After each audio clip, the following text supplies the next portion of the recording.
Bismillahirrahmanirrahim. Waltakum minkum ummatun yad'una ilal khairi wa ya'muruna bil ma'rufi wa yanhauna 'anil munkar. Assalamualaikum warahmatullahi wabarakatuh. Rupanya saya lihat di media Pak menjadi viral ya, karena beberapa media surat kabar juga sudah tulis ya, ada beberapa media sudah minta tulisan itu 10 amalan di hujan ini, di musim hujan ini. 10 amalan ini Pak, kenapa kita angkat?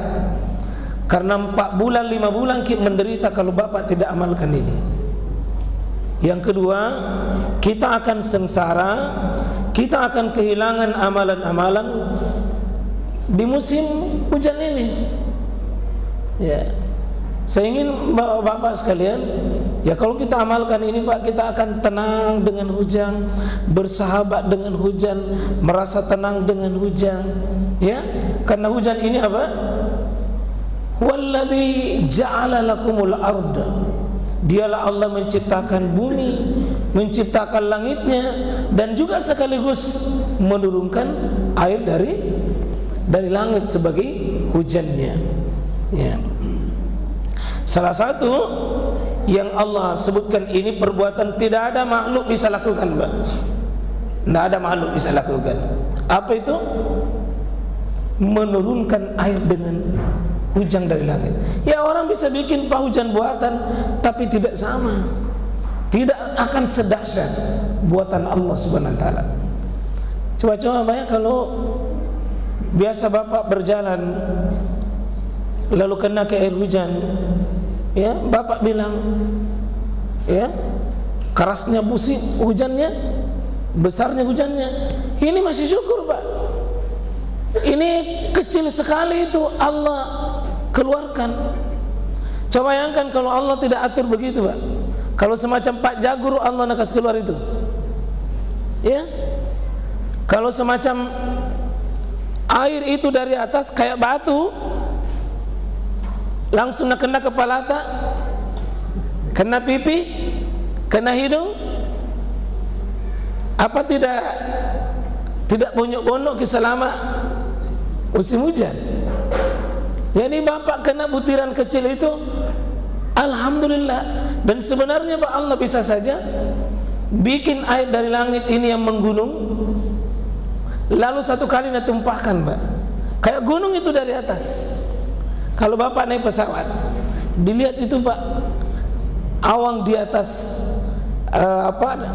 butiran-butiran hujan yang siap turun, kita di atasnya itu lewat. Kita berat mengucapkan Pak, Subhanalladzi, Maha suci Allah Subhanahu wa taala, yulij, yang menggilirkan segala sesuatu itu. Maka alhamdulillah jemaah sekalian, satu saya ingatkan Pak, jangan pernah mencela hujan. Berhenti dan tobat ki. Seandainya ada lagi yang mau mengatakan saking bosinan, berhenti ki. Dan jangan lagi mencela satu makhluk itu, karena makhluk ini yang bernama hujan adalah, kata Nabi, mutirna bifadlillahi wa rahmatihi. Kita diberi hujan karena karunia, dan kita diberi hujan karena rahmat. Itulah sebabnya Pak, kalau hujan turun bagus, tangan tak sesekali dikasih begini, nak kena basah, kita ucapkan satu kalimat sama Allah, mutirna bifadlihi atau bifadlillahi wa rahmatihi. Hujan ini turun karena karunia, hujan ini turun karena rahmat. Ya, dia bifadli, dia karunia. Dia fi fadli, dia karunia. Maka rahmat dan karunia ini satu paket. Karena itu kalau ada orang yang mencela hujan Pak, sama dengan mencelah nikmat dan karunia Allah atas kebodohan dan kezalimannya. Mungkin memang faktanya, Pak, kita lama panas, lalu tiba-tiba dikasih dingin. Memang suasananya berbeda, ya. Tapi memang manusia, Pak, kalau dikasih nikmat, kasih cabut nikmat, panas mengeluh, dingin juga mengeluh. Apa bagus? Sekali dikasih panas dingin supaya selesai, ya. Panas mengeluh. Coy, kalau panas makipas bambana napana romosi. Kalau panas hujan dia minta, begitu hujan, hujannya yang dia celah, ya.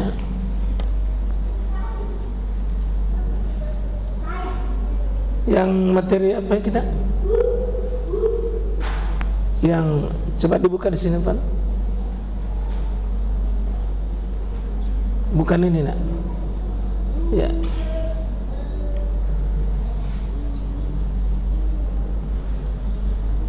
Coba ganti ke 10 amalan hujan. 10 amalan.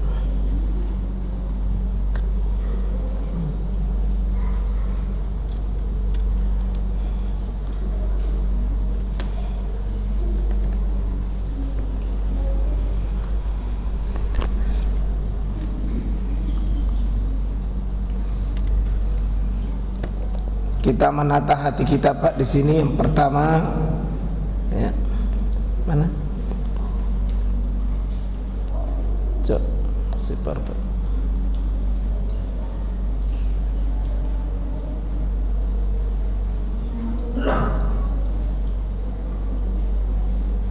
Yang pertama ini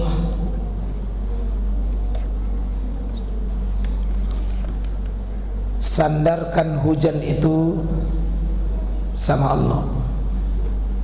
Sandarkan hujan itu sama Allah, supaya Bapak itu tenang hatinya, ya. Jadi hujan ini bukan datang kebetulan, dan dia tidak datang dengan dirinya, dia diutus oleh Allah.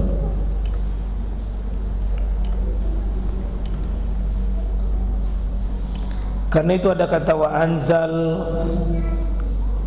dan kata-kata yang semakna dengannya. Itu menunjukkan bahwa hujan itu tidak berbuat atas dirinya, tapi hujan itu datang sebagai takdir. Sebagai takdir. Mari kita sadar bahwa semua nikmat Allah itu harus disandarkan kepada yang mendatangkan. Karena itu disebutkan dalam hadis ini, asbaha min ibadi mu'min bi wa kafirun bil kawakib. Ini Nabi baca hadis cukup panjang ini, Pak, saya cuma ambil potongannya. Hadis Qudsi riwayat Al-Bukhari menyebutkan bahwa ketika hujan itu tadi malamnya, lalu sampai subuh masih rintik-rintik, Nabi sesudah Allahumma antas salam wa minkas salam tabarakta ya zal jalali wal ikram, Nabi balik dan beliau sampaikan hadis ini, asbaha min ibadi mu'min. Pagi ini dalam menyikapi hujan itu tadi malam, terbagi dua manusia, min ibadi, dari hambaku ini terbagi dua. Ada mukmin beriman kepadaku, yakni kepada Allah, wa kafirun bil kawakib, dan mengkufuri bintang-bintang. Jadi setiap hujan itu, Pak, terbagi dua hatinya manusia. Ada hati yang mukmin kepada Allah, dan ada hati yang kafir kepada bintang. Berarti setiap hujan itu ada mukmin, ada kafir. Ada mukmin, ada kafir. Ada mukmin, ada kafir. Kafir apa? Kafir nikmat.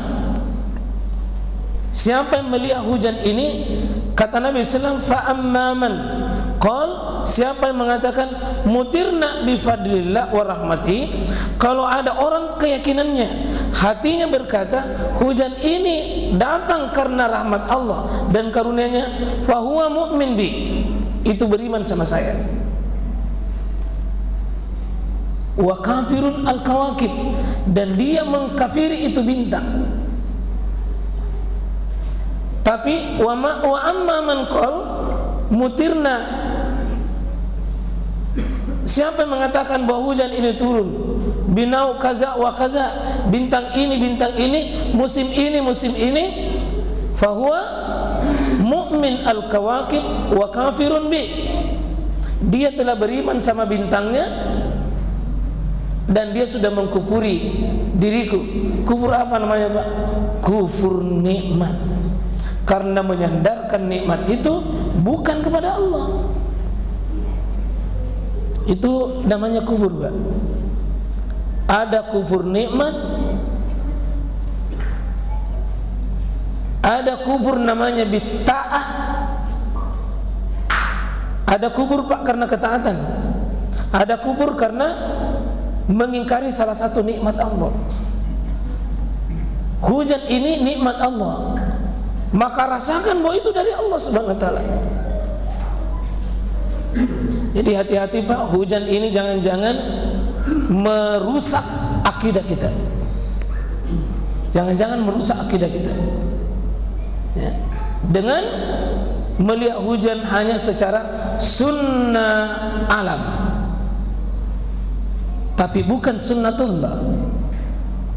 Siapa melihat hujan ini karena waktunya turun, maka seperti alam ini menurunkan air. Tapi kalau kita mengatakan tak satu pun butir air turun di bumi ini kecuali atas izin dan takdirnya Allah, itu sunnatullah namanya.